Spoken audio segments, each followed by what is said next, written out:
Hello and welcome. Hello. Oh my goodness, our first official LinkedIn Live, I know, we're live, apparently. Welcome.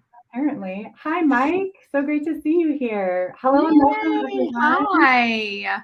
My name Who is else is here? Kristen. Yes, my name is Kristen. Most people call me Kiki. I'm here with my friend Ariel, and she's both a friend and a colleague. And we would like to welcome you to the Health Spot. We're committed to combining health and leadership to support executives in increasing well being for themselves and for their team. We're so excited to have you here. Thank you for joining us for our first LinkedIn Live. And it's great to see some familiar faces in the chat. Go ahead and let us know where you're tuning in from. I'd love to see kind of where folks are from. And hopefully, you either have lunch, maybe you've already had lunch, grab a cup of tea, and we'll dig in. Let's do it. All right. Hello, folks. All right. So I said already, my name is Kristen. Most people call me Kiki. I'm an executive leadership coach, and my business is Thrive Mind Collaborative. And I support people in thriving and supporting their teams in thriving as well. Ariel, do you want to give us a quick intro to you? Yeah, Ariel Hoffman. And if we're not connected yet, definitely connect with me here on LinkedIn, and same with Kiki. So if you're not connected with her, please do so. I'm a health coach. And what does that mean? That means I help people prioritize their physical well-being so that they can be their best and perform their best in business and in life.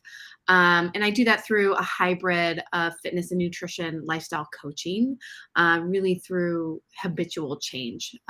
It's really about creating sustainable habits that you can rely on throughout any change that you're going through in your life.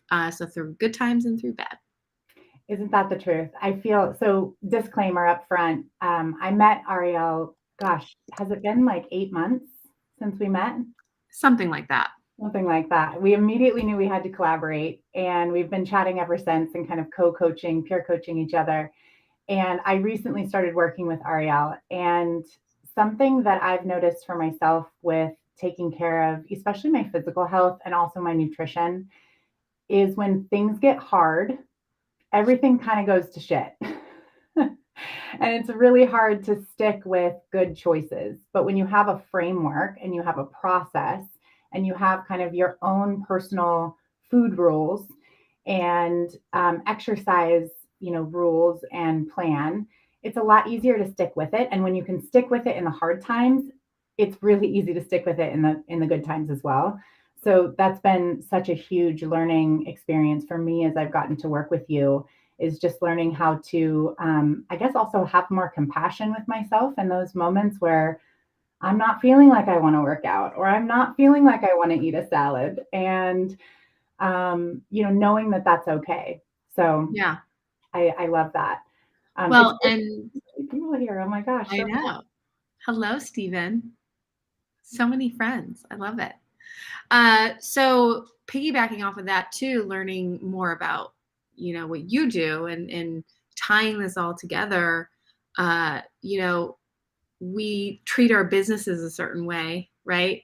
And we have to treat our bodies a certain way, right? In order to succeed in whatever capacity that is. And they are related. One affects the other. So if you are neglecting how you run your business or certain aspects of your business will suffer. If you are neglecting parts of your body and you're sacrificing yourself in order to succeed, how can you be at your best? How can your business succeed? So they are thoroughly intertwined.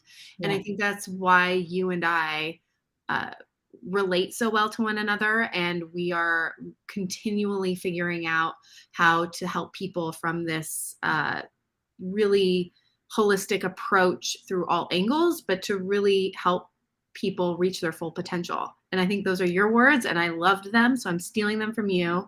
Yes. But reaching your full potential, that's not easy. And, it's important to address all of it. Yeah. And knowing that you don't have to be at that full potential 100% of the time, and giving Yeah. yourself space.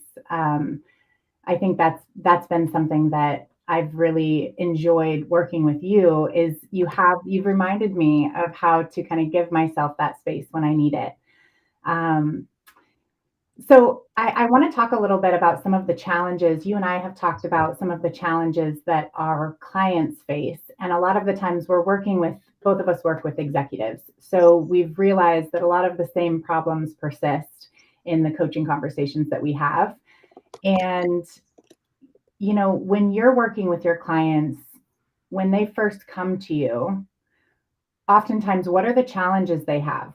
What are they having? What's inhibiting them from taking action and cultivating a healthy lifestyle, a healthy nutrition, getting movement into their life? What's inhibiting them? What's their challenge typically? Well, the biggest challenge I hear is time. I said that. That Oh, was we should have asked people to guess what it is. Ooh, well, that's okay. Everybody tell us. Tell us what inhibits you from taking Yeah. care of yourself. What is the challenge in taking care of yourselves? I think we've all heard this concept of, if you fill up your own cup, it easily overflows into all the other responsibilities, all the other things that you need to pour into. Yes. We all know that concept. I'm sure we've all seen that video on TikTok or YouTube or wherever it is, where there's a glass and it has all this beautiful clear water in it. And then throughout life and pressures and responsibilities, there's dirt that's thrown into it. And you can't really sift out the dirt so much. It's harder to do that. It's Yeah. still going to be murky water. But if you take a full new pitcher of water and just start filling, ultimately all the dirt kind of overfills out the top and you end up with another clean glass of water. Hmm. So, how do you keep your glass full? How do you overfill your glass with that energy? And, what inhibits you from doing that? We all know that we need to do it, but oftentimes I think a lot of people put themselves last. And so, what is something? I'd love to hear from the people. Everyone's in the chat I today. This is know. great. If There's you're in so the chat, much. tell us what your challenge is when it comes to any kind of self-care, like whether that's exercise and eating better, or even if it's just stress management, getting outside, whatever it is. What's your biggest challenge getting in the way of doing that regularly? I know you guys have those moments of like, oh, I need to take better care of myself, but what's holding you back? We're curious. We want to know. So So write it down. Matt was our first brave soul in here that is willing to be vulnerable. So thank you, Matt. He says he just needs a lot more time. There's more, we need more time in the day. And man, do I relate with that. And how do we get more time? Ariel, I feel like you helped me with this when I first started work with you. And I thought, oh my gosh, how am I going to fit in all of these workouts and the coaching calls? How am I going to fit all of this in my already busy schedule? And then we talked about it recently and how now I'm looking forward to it. It's easy for me to kind of prioritize it. But how do you get people to make that shift? So part of the issue with time and people's perception of the time that they have is that it's not enough, right? There is never enough time. And I think we get to a point in our adulthood where we realize that's not going to change. And in fact, that gets worse. And then it ebbs and flows, right? There's an ebb and flow to the time we have available. Both you and I have small children, so time is different for us than it is for someone who has older children, and it's different again when kids leave the nest, right? So it does ebb and flow. And the biggest challenge that people have with time is they don't adjust their expectation of the time that they do have with the reality of what they can do. And so oftentimes, using your example, it's like, how am I going to fit in like 1 hour workout 6 days a week? I don't have that kind of time. A lot of us don't anymore. And that's okay. And the problem is that we end up placing judgment on ourselves, saying, oh, I'm never going to be able to do that. So what's the point? Or like, I don't know. It just gets put on the back burner. Instead of another approach that I suggest to a lot of my clients is, well, one, try not to compare yourself to who you were when you had a ton of time. Yeah. Really take a look at where you are right now and evaluate where your time windows are. And it's an assessment. You have to do some kind of self-assessment of the time you have available at Yeah. any given moment. And so when I mentioned to you that it was like I gave you permission, basically, I think that's kind of what made you feel better about it was, well, why are you expecting yourself to fit in 60-minute workouts? You have 30 minutes, and some days you have 15 or 20 minutes. Why not? Let's work that into your schedule, though that counts. Yeah. And just because you don't get an hour in doesn't mean it doesn't count. Right. And I will be honest, my perspective personally has changed with becoming an entrepreneur and a mother and my relationship with time. And I will admit that as a trainer, when I was really just training people, I didn't feel that it was good enough if it wasn't at least an hour. But, it changed.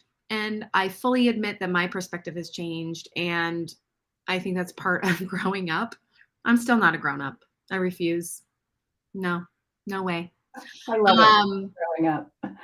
You said something there that I really loved that I had to write down so I didn't forget it.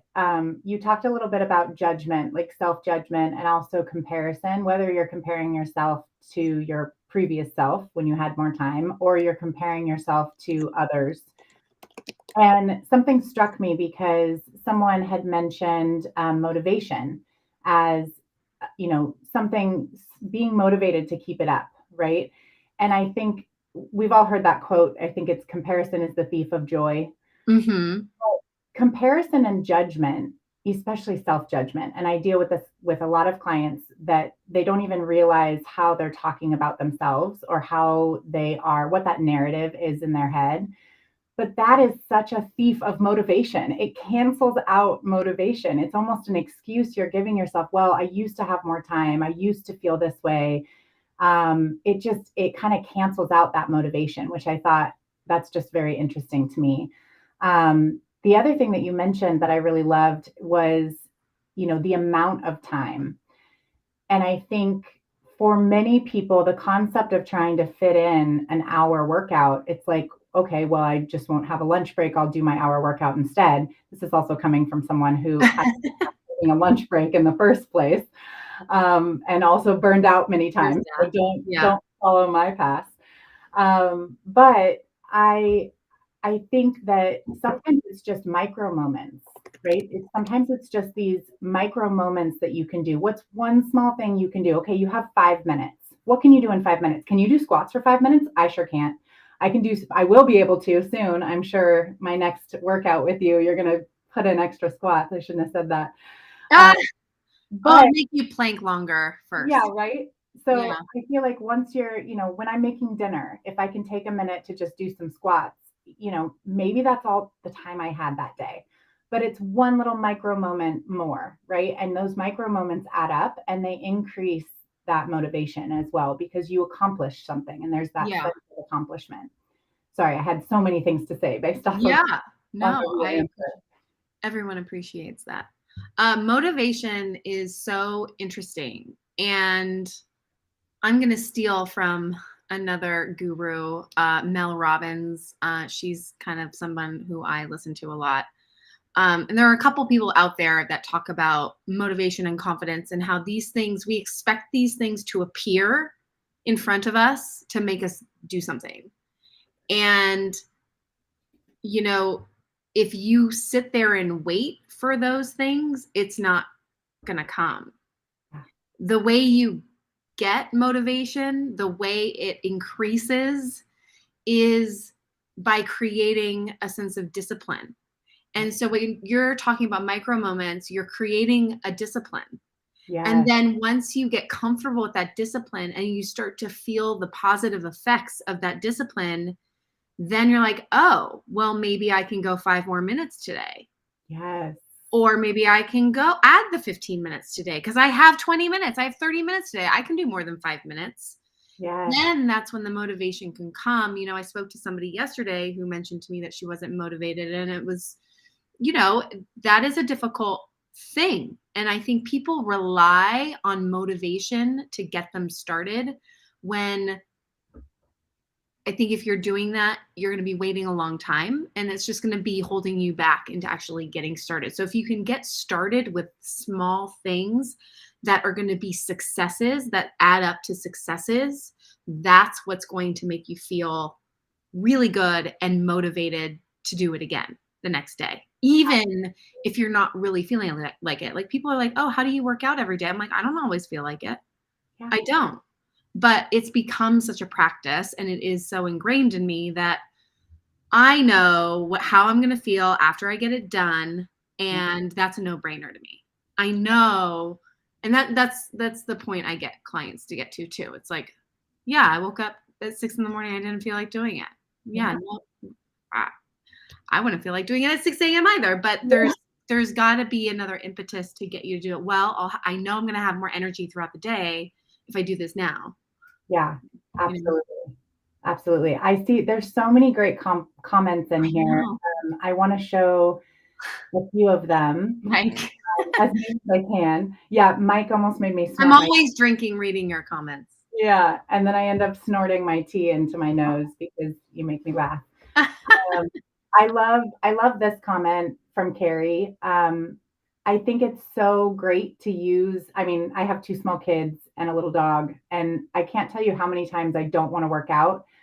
And my kids are like, let's go for a bike ride. And I'm like, okay, let's do it. And then all of a sudden I feel so much better and I end up coming home and doing a little workout. But that goes back to something that you were talking about with motivation, this concept of not putting so many expectations on yourself. So if I'm not feeling like I want to work out, I will do whatever my warm up is. And I'll tell myself by the end of the warm up, if I still don't want to do the workout, I'm going to listen to my body and I will do something else. I will do a meditation. I'll do some restorative yoga. I'll do something that, feels good, but that normally doesn't end up happening. Normally, what Yeah. happens is I start my workout, I do my warm up, and I'm like, you know what? I think I can do a little more. And you know what? Maybe it's not a full hour. Maybe I'm only going to go 30 minutes. But you know what ends up happening is I do the 30 minutes and I'm like, maybe I'll go a little bit longer. And it's true for so many things. And I think Yeah.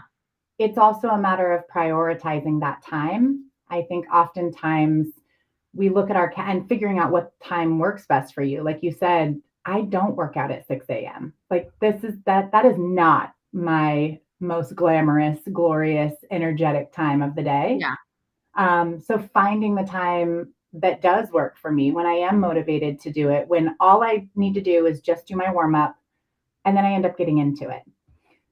Yeah. This is a great one. I'm glad that you pulled Stephen's comment up. I would love to chat about this a little bit, especially around the foods to purchase. I know you have some great ideas and brands. That's one thing that I've really taken away from you. It's so easy to go into a grocery store and you just kind of see everything and you're like, sure, I'll get this. Sure, I'll get this. I know how to read a food label, kind of. And if I can't read the ingredients, I know it's probably not the best for me. But you had some really great, easy tips for me around snacks because I love my snacky snacks. I'm like, Yeah. Most people do. a little shout out to Queer Eye right now. Ah. No, I love my snacky snacks. And so knowing what to actually eat and what products are good products where I can go, that looks good. And I know I can trust that brand. So I'm going to stop talking for a second because I'd love you to share some of the tips that you have. Yeah. Well, just in reference to this comment that Stephen has, and I'm going to hide it in a minute. So money and cost for things always comes up. Um, you know, quality over quantity is probably my number one rule when it comes to food shopping. When you're shopping in that way, when you're focused on quality, uh, foods tend to be more nutritiously dense. They tend to be more filling. You tend to eat less of it. Um, you know, like, I'll just use this as an example. For those of you that don't eat meat, that's fine. I'm just using it. But something that my husband and I noticed when we made some shifts in the way we shopped for food and got sourced out food, we noticed a huge difference from this grass-fed burger meat that we got from the farmer's market where we were able to ask the farmer questions on how the animal was raised, and they were able to directly tell us how their animals were raised and, their process, versus a burger in a restaurant. And we started noticing how we felt. And like the one in the restaurant, it just feels like a lump of lead. The one that my husband made with this meat, I'm, by the way, not the cook of the family. I'm totally open and honest about that. I hate cooking. And if you didn't read my newsletter last week and you're not on that list, I have a newsletter on LinkedIn. It's there about how I hate cooking and what you can do about it. But basically, after that burger, we were both like, I don't feel heavy. I don't feel sick. I don't feel like I need to take a nap. I feel good. Yeah. It feels very satisfying. And so, if you're stocking up on boxes of cereal versus eggs, well, you're going to see a different, you might be spending about the same, but one is going to last you longer, and it's going to be a lot more nutritious than the other. So it's just a different mindset around food and what you're shopping for. And, it's almost like you also have to figure out and take into account where your money is going in other aspects of your life. Like, are you eating out 4 times a week? Can you put that into some of the quality groceries instead? So I do a lot of work with that concept with clients all the time. So I love that. And I love also the concept that you said about where is your money actually going, brings up an idea. So many of my clients will, have some sort of an issue that they're having, and they don't know what the first step is, or they aren't even ready to take that first small step. One step that you can take before taking any action, before actually making any changes, is to track. Start tracking. Start tracking. I do this with clients in terms of how their day is structured. Start tracking how you feel throughout the day. Start tracking how you feel after you eat this food versus this food. Start tracking how you feel after you have a little bit of movement. Start tracking how you feel when you work out in the morning versus the middle of the day versus the end of the day, right? Taking that action of being more self-aware with your own patterns, I think also increases motivation, because we start to find a little bit more control and start to kind of trash some of those excuses that are easy to have. So I loved this concept of getting started. It's the hardest part. Tracking is the easiest thing you can do. You don't even have to get started with the thing that you want to get started. You start tracking what you're currently doing. You're going to start seeing patterns, and it's going to start being really obvious where you need to make some shifts. And then it's, what's one small thing I can do towards that shift, right? Versus I need to get all the way over here to this outcome. Just chunk it, Yeah. Well, and you said you do that in your business as well with your clients. Like, you kind of do what we both do. It's an assessment, right? You have to assess everything first before you take an action. And I love Kate. Hi, Kate. Starting is the hardest part. And imperfect, it is better than doing nothing. I don't think Mike Roderick is here, but one of the things that he says a lot, which I love, is, and I give him all the credit for this, is give yourself permission to suck. Yeah. I will never forget that. I think that is such a valuable statement. It works for me and everything I do, because I think a lot of executives and leaders, and if you're a high achiever, perfectionism is, it's a trait that pretty much we all have. Mm-hmm. And perfection is the enemy of success. And so you're not going to be perfect, Yeah. And I think oftentimes we learn way more from our stumbles or our failures, if you want to call them that, But when you start something, it's pretty rare. Like, think about it. The first time that you ever rode a bike, if you can think back that far, I feel like that was way too many years ago for me to go back. But anytime you did something for the first time, it's not going to be perfect. It's not going to be, rainbows and butterflies. And so I love that concept of giving your own self permission to suck at something, to potentially Yeah. fail, and not being afraid of that, but instead, for me, it's focusing as a recovering perfectionist. I am in recovery. But it's really kind of looking at something, and instead of being nervous of the failure or nervous to suck at it, it's an opportunity for me to try something new. It's an opportunity to get to know or to learn more about myself. And it's an opportunity to learn, right? Like, if I fail, I'm probably learning something. And then I can go back and I can do it that much better the next time. Hmm. Giving yourself that grace. And I think it's really easy, especially as leaders, to feel like you need to show up with everything figured out and I've got it all down. Um, and oftentimes I see people, I saw a comment, all these comments are coming so fast, y'all. I was like, I'm good at comments. I can read out the comments. You guys are I know. got them going here. But I saw a comment in there around, it's easier for me to promote other people. It's easier for me to help others. And I oftentimes end up putting myself last.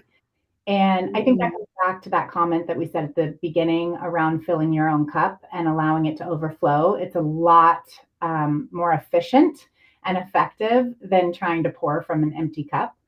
Um, but it's hard to make that shift, especially when you're a helper, when you gain value out of giving service to others. And so giving yourself the grace to and the compassion and the space to put yourself first. And what does that mean to you? Because I think that means something different to everybody. And taking those small moments to do so. Yeah. Well, I have a question for you because you asked me and we got all these wonderful comments. I'm throwing it back at you. What do clients come to you for most? Like, what's their biggest challenge? Yeah. Well-being is definitely high on the list, whether they say that or even realize it or not. I think oftentimes I end up working with people who inevitably, for whatever reason, are putting themselves last. And so that's always underlying with almost every client I meet with. The number one thing that I work with clients on is communication. Hmm. Communicating with their teams, communicating upwards, communicating outwards. How do you influence people? How do you motivate people? How do you hear people? How do you listen to people? Um, and I actually saw my guru here somewhere in the comments. I don't know if she's still here, but Deborah Roberts is the communications expert. And I have Awesome. learned so much from her. Um, I think communication is a really big one. Time management is also a huge one. And then just productivity. I think for so many people, and this ties back to that wellness statement, so many people want to be more productive or they feel like they have a hard time focusing. And then once we get in and we start looking at their calendar, I'm like, wait a minute, you're trying to work on projects in 30-minute spurts in between blocks of meetings? And you're expecting your brain to context switch and work on that project and then go back into a meeting? You're putting Deborah is here. Hi, Deborah.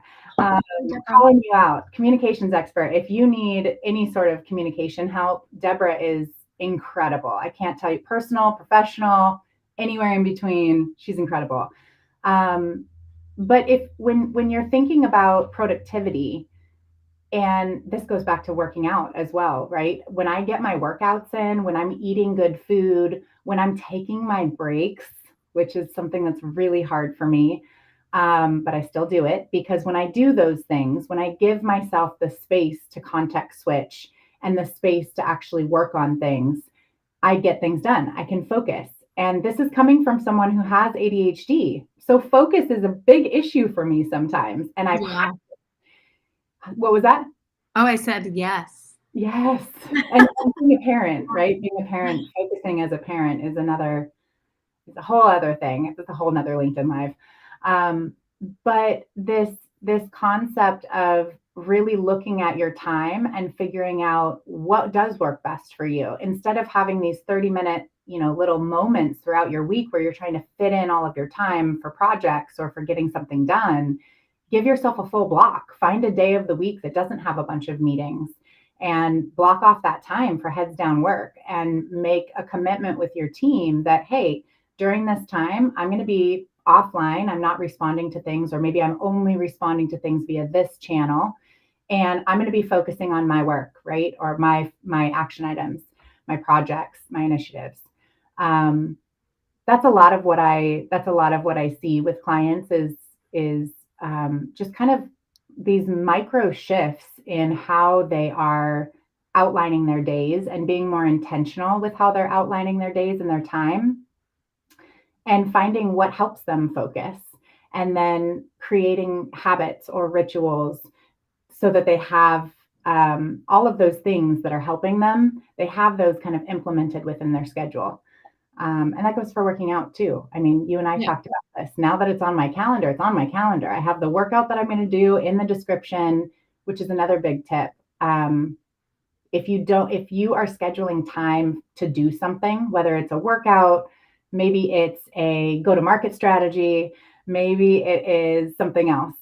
If you have something that you're going to be doing that's not a meeting, put stuff in the description. Make it easy for yourself. Give yourself that while you're thinking about it, schedule it on your calendar when you know that you can do it, when you know you can focus on it, you have that time. And then in the description, put the link to the go to market strategy that you're working on and put a couple notes of the things that you need to get done, right?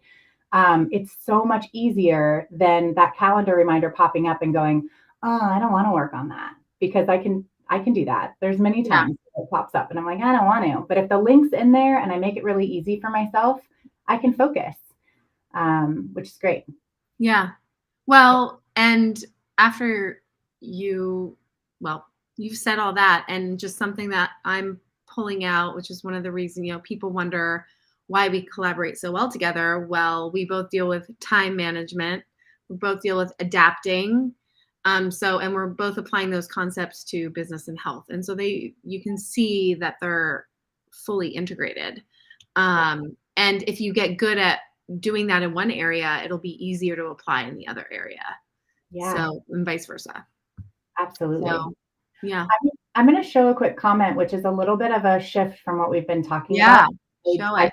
comment and I was like, yes.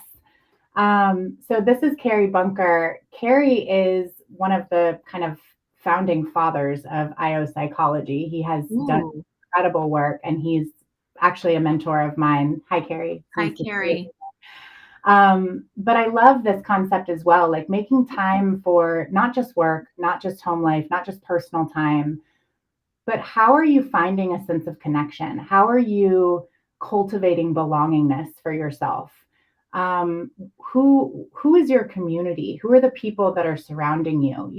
There's folks that I've worked with in the past that are in kind of toxic work environments. Um, and it takes such a toll on people.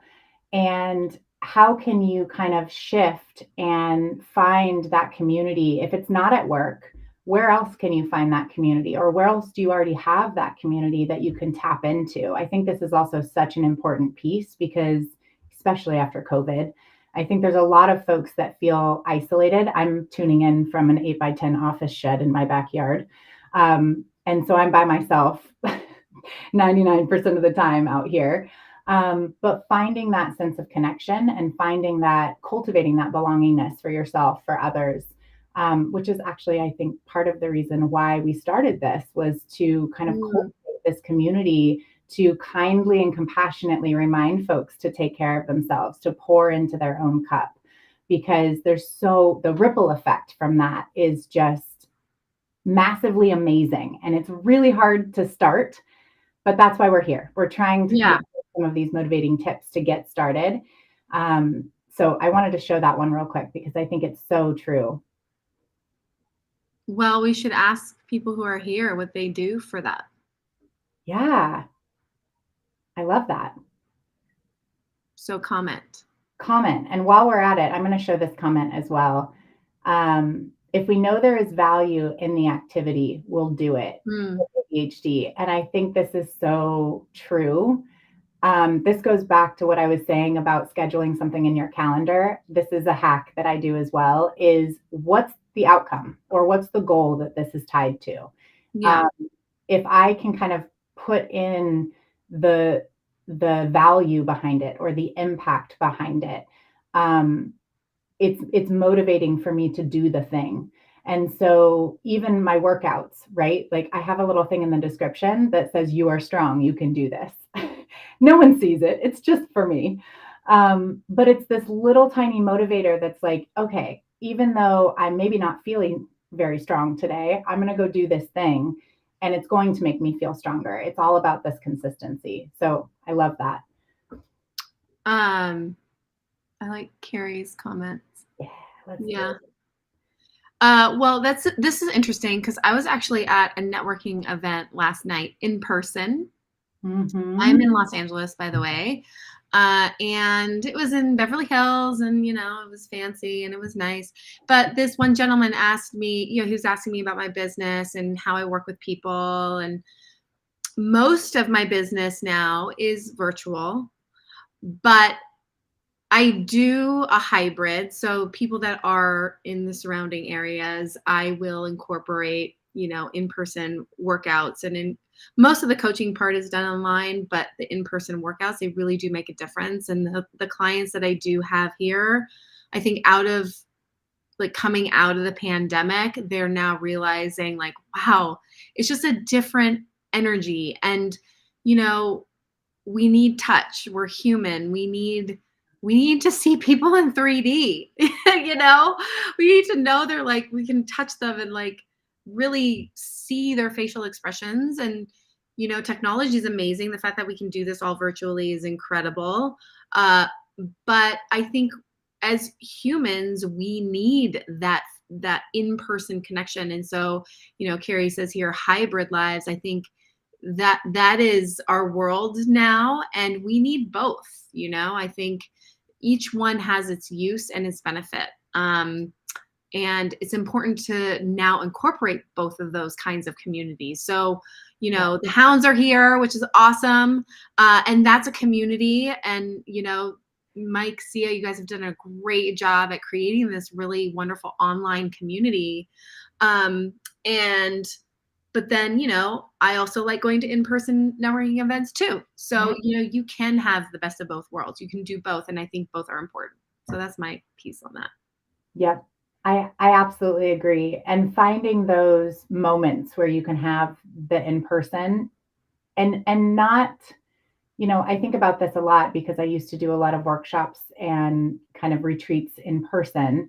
And there's a different energy. It's like you can feel more of the energy of everyone that's there, right? Whether it's an in person workout versus a virtual workout or an in person workshop versus a virtual workshop, that energy that you can feel when you're there, you can get a little bit deeper, it feels, which I love.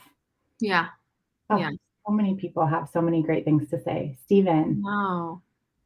I love this. I'm not shy about finding online communities, getting to know people, and taking those relationships offline. I'm adapting. There's a time and a place for hybrid and in person. Oh, I love this. So well said. Agreed. Also, I think that what's happening too is that people are becoming more, I don't want to use the word picky, let's just say mindful of how they spend their time and who with. And so I think people really take the time to think, okay, do I really want to meet this person in person? I think that's a valid question to ask, and it's okay. And it's okay if you don't, but I think, yeah, it is a bit of an adapting thing. It really is. And I think actually Carrie mentioned this a couple weeks ago in a group call that we had. We were talking about kind of getting in person and how it's a lot easier to do things in person. It's a lot more meaningful sometimes. But with that said, a lot of these community members that I've kind of built over time in building my business, I haven't met them in person. And I've cried with some of these people. Mhm. We have supported each other. We have had last minute meetings together. I mean, Ariel, you and I did this for a long time. Um, and so I think that it's not to say that you can't get deep with people virtually. I think you really can. And I think, especially with face to face and all of the technology that's out there now with Zoom. By the way, WebEx came up the other day on my phone, and I was like, oh my gosh, do you guys remember I shouldn't bash WebEx on a live. That's probably not a good thing to do. Anyway, so I glad you're don't know here. what WebEx is. Oh, you don't need to. I'm Don't out of the worry. loop, people. Don't worry about it. But it's so I much. live under a rock, Yeah, apparently. I don't know what's going on. I the know the main technology things that are happening in the world, but the technology is so much better now, and so it Mhm. does. You can get deep with people, but man, that in person is just another level. And I think I know I miss a lot of that, having gone more virtual. But I think managing global teams throughout my corporate life, it was all virtual. It was all virtual. And so, when I was meeting with my team in Asia or in the EU or, across the US, it was all virtual. And so it doesn't feel new to me. And I think for a lot of people and a lot of businesses, like your business in particular, right? You used to work in New York City with like Sarah Jessica Parker and like these amazing people. Sorry to put you on the spot, but I'm still like flabbergasted by this. Um, and having to completely shift that to a virtual business, that's insane. And so I know for a lot of people, the pandemic was really the start of this hybrid remote working kind of world. Um, but I also think for a lot of teams that are global, they've been doing this for a long time. So I'm glad the technology has caught up. I think that that's helpful in terms of connecting with people at a deep level. There's so many tools out there where you can brainstorm together and whiteboard together and, really create and collaborate together and not have to be in the same room. But yeah, let's get together. We're going to do some sort of a summit. I've been toying with an idea of a summit. Well, we're toying with a couple of ideas. We've got a mastermind group that's going to be getting established. We're still working on all the details, folks. Actually, that's a really good thing though to ask the group. If Oh, yeah. if there's anyone here that is looking to be part of a community that's all focused on well-being, so focused on your own well-being and focused also on the well-being of your teams, especially if you're a leader or running a business, what are the things that you would want to have as a part of that mastermind? What would be important to you? I think one of the things that I love about you, Ariel, is that you customize everything for your clients. So you don't have these blanket rules of, oh, you have to do it this way, right? You customize it. And I think that's what gets the best results is when you can work with the people that you're trying to develop something for and kind of understand what works for them. What are they wanting? What do they need? So feel free, whether it's in the comments here or shoot us an email. By the Yeah. way, I'll put my email in the chat. It's kiki@thrivemindcollaborative.com. Shoot us a chat, an email or send us a DM and let us know kind of what you're looking for, even if it's for these sessions on Thursdays. How can you thrive on Thursdays with Ariel and Kiki at the House Spot? What Yeah. topics are interesting to you? What challenges or blockers do you have? And what information do you want us to bring into these sessions that would really be helpful and useful for you? Agreed. Yeah, feel free to type something now or just get in touch with us later. Yeah. But yeah, we definitely want to hear from you guys. We're really curious to hear what's important to you, because we know it's important to us, you know. We could talk all day. We oftentimes do. We Okay. oftentimes have to shove each other off Zoom, like go. Yeah, gotta go. Yeah. Yeah. Amazing. Well, we're actually coming up on our time. That went by so fast. Yeah. A little like funny moment we had right before we went live. We were like, okay, so if we don't have anything to talk about or it gets stale or whatever, we can end it at any time. It's fine. We Like, ended at 15 minutes when yeah, people were super bored. Yeah, but this is great. No, Thank you so much for everyone who came and for all of the comments. I can't wait to go back through and read all the comments. Thank you me so much. too.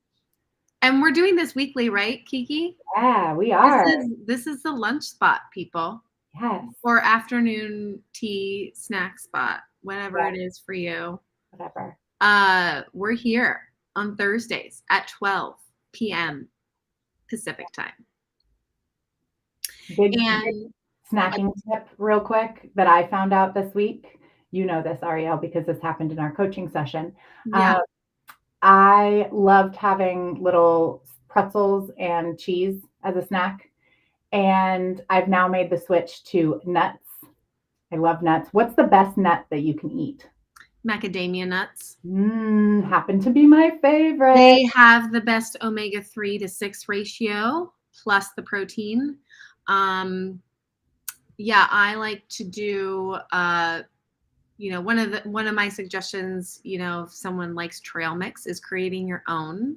Wow. Um, anyway, I have all these guides available for people. So if they are interested, they can let me know and what those are. But snacking is one of the biggest things. Like, what do I do for a snack? What do I do when I travel? But I have all those guides. But Kiki, I want you to point out what your realization was when we went through your snacks, because we went through it. And I want you to share what the epiphany you had was, because it Yeah. was really good.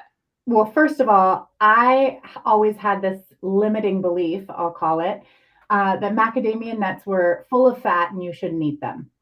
They're the worst nuts for you. And so when you told me macadamia nuts, I was like, really? There's, I get to eat those? So I have to say that real quick because that was also an epiphany. But I think the epiphany that I had, the realization that I had was that they're salty, they're crunchy. That's why I wanted those pretzels because they were salty and crunchy. But they were, I think, the highest carb content out of everything that I was eating, like more than my sourdough toast in the morning and more than the tortilla that I was eating with, my tacos at dinner time. Those little pretzels pack a punch when it comes to carbohydrates, and the carbohydrates turn into sugar, right? So your Yeah. body is not actually utilizing those. It's not like carbohydrates from veggies or from whole foods.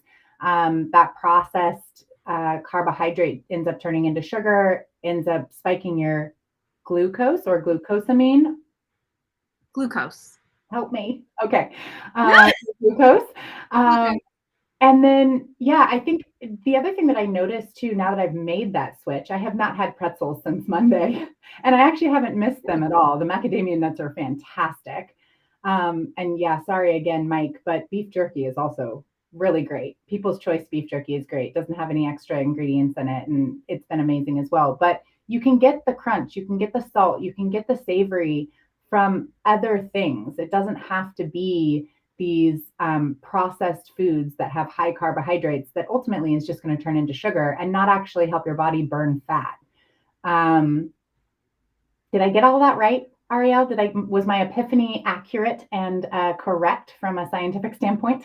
It was. And I'm going to kind of give Cool. a little bit of a backstory just so people have more context. Yeah. In my coaching, I have lessons involved. And basically a lot of the stuff we've been taught about food are actually wrong. And so Kiki touched upon how, you think fat is bad and all this stuff. So, I kind of went over this lesson in carbohydrates and macronutrients and what they actually do and some science behind it. And so we were looking at her, food log, and what stood out to her the most, like what drove the carb number really high, just automatically without thinking about it. And we're talking about the carbohydrates that don't suit you, that are not necessary. And that's how she arrived at that conclusion. And I will share with everybody now too, since this is our first one and some of you don't know me that well. And I'm going to backtrack to kind of how I got into what I'm doing now.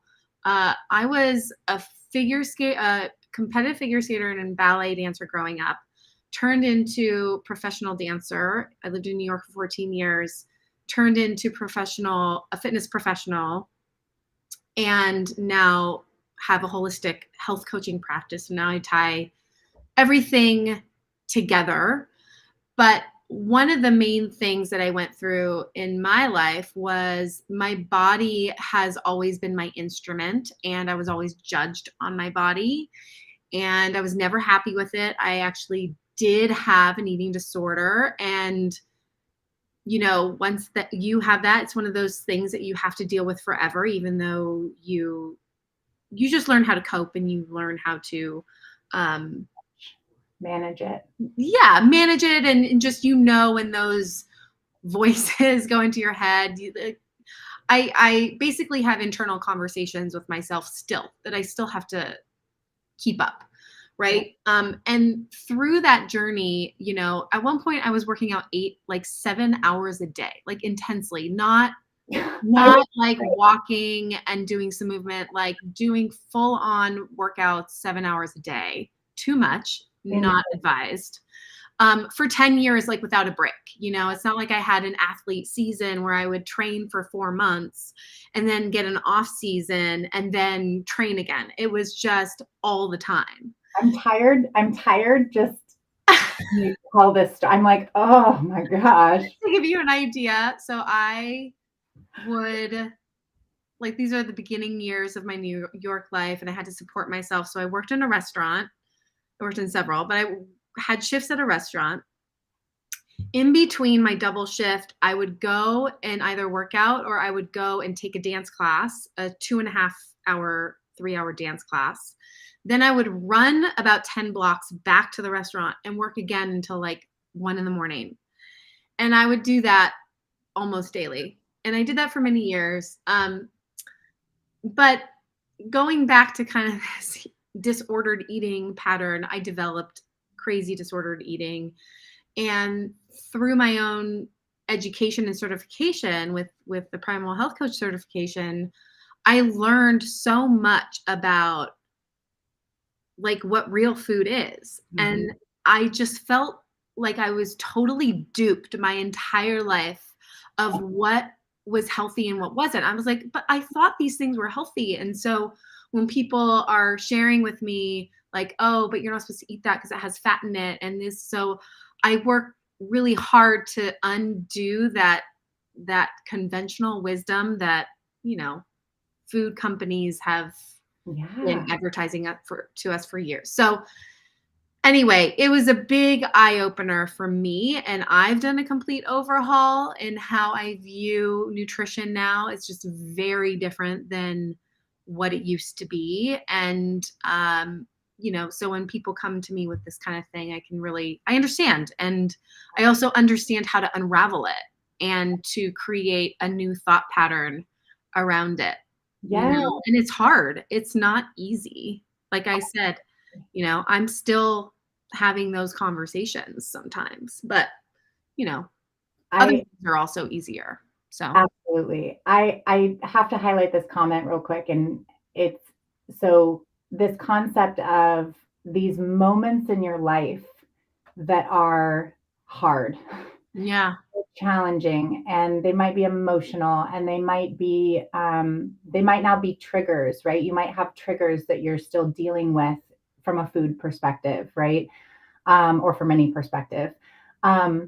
It's also really interesting, and you just showcased this so beautifully with that kind of timeline story of those very, very challenging things are oftentimes also the cultivators of extreme growth. Or shift in your life, an extreme shift in your life, a change in your life that supports you in some way. And so looking back, because in the moment when you're in the middle of it and you have all those voices in your head that are, I'm not good enough, I don't look a certain way, I'm not eating the right foods, all of these different things that might be going on in your head, the emotions that you might have in that particular moment, those moments where you're like, I just want to get out of this. Oftentimes those moments, when you look back, when you have a little bit more objectivity and you're not in it, those are oftentimes the moments that cultivate the biggest learnings and the biggest shifts and you look back and it's like, whoa, I can feel so grateful for that experience now in a certain way because it helped me transition to this different way of being, whether it's with food, with exercise, with work, with anything.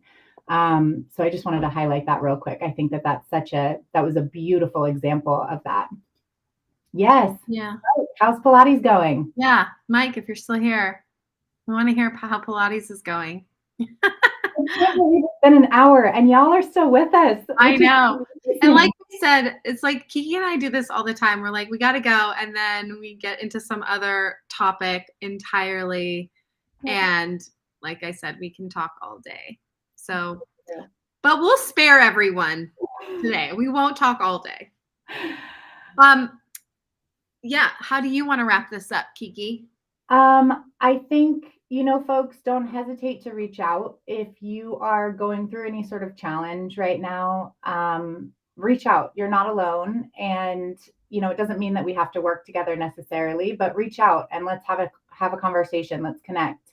If there's anything that would be helpful, whether it's in these LinkedIn lives or in our newsletters or future masterminds and summits and all the fun things that we have in store, let us know. Drop us a line. Again, my email address is kiki@thrivemindcollaborative.com.